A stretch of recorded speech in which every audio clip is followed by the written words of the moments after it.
single one of those little children is worth more than the possessions of the entire world. He has a PhD in child development from the USC School of Medicine, and he served 14 years as a professor of pediatrics for the University of Southern California. At the same time, he also worked for LA's Children's Hospital.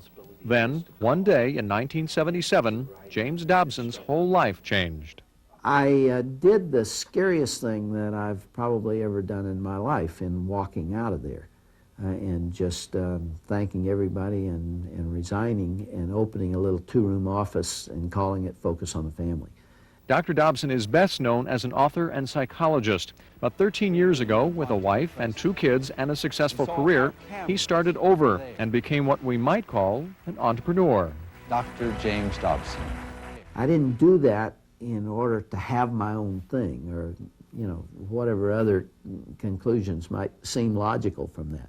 I left the hospital and the university setting and started Focus on the Family because I was concerned about the institution of the family. Just east of Los Angeles, tucked in the foothills of the San Gabriel Mountains, you find the sprawling headquarters of Dobson's business today. Focus on the Family is the result of his mid-career change. Here he works to protect the family. Daily half-hour radio broadcasts heard in over 30 countries worldwide are the heart of Dobson's work. We receive a huge volume of mail here at Focus on the Family and a large number of phone calls. Tens of thousands of phone calls every month, 175,000 letters a month. The mail is often triggered by his radio program. We were on the edge of the death of morality. We had a new morality after that. God died in 1967, as you recall. Time magazine said, "Is God dead?" Big red and black letters. The daily broadcast is heard on 1,500 stations each week.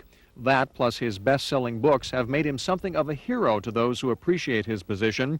Dobson has served as an advisor to 3 presidents, and he served on Attorney General Meese's controversial Commission on Pornography during the Reagan years.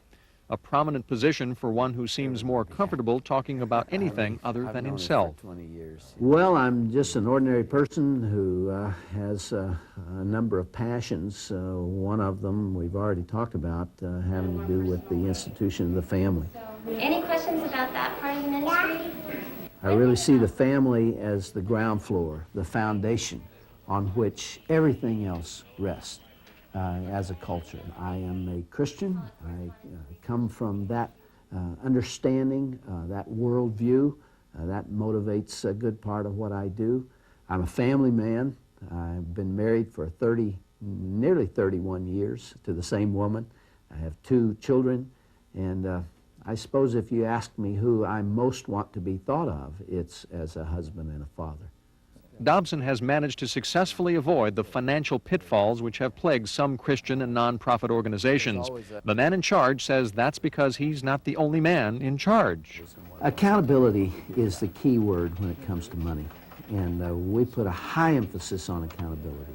No one, myself included, makes important decisions in isolation. They're all made in a group setting. It's mutual accountability, each person holding the other accountable and responsible.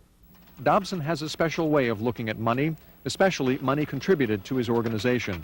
Every dollar that comes into an organization like this is what I call blood money. It's somebody's sacrifice. Someone could have spent that money themselves.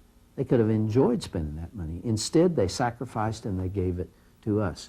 Therefore, we have a great responsibility to spend that money very, very wisely. Focus on the Family is now 52 separate endeavors, including 5 radio shows, book and magazine publishing, a film department, and a highly successful video series for kids of all ages called McGee and Me. Come on, kid. Just go up and rap on one of those windows, and we'll be heroes. McGee. Though family problems are often dealt with humorously on film and tape, the reality for Dobson is seldom funny. And in recent years, the letters to Focus on the Family have been too often filled with pain. Incredible conflict between people, wife beating, child molestation, terrible problems with child abuse, satanic cult involvement, potential suicide, manic depression, schizophrenia. We're hearing we have a much higher percentage of what we call pain mail than we had a few years ago. And we believe we're seeing in that male the unraveling of the social order. We're seeing the stresses that are on families today.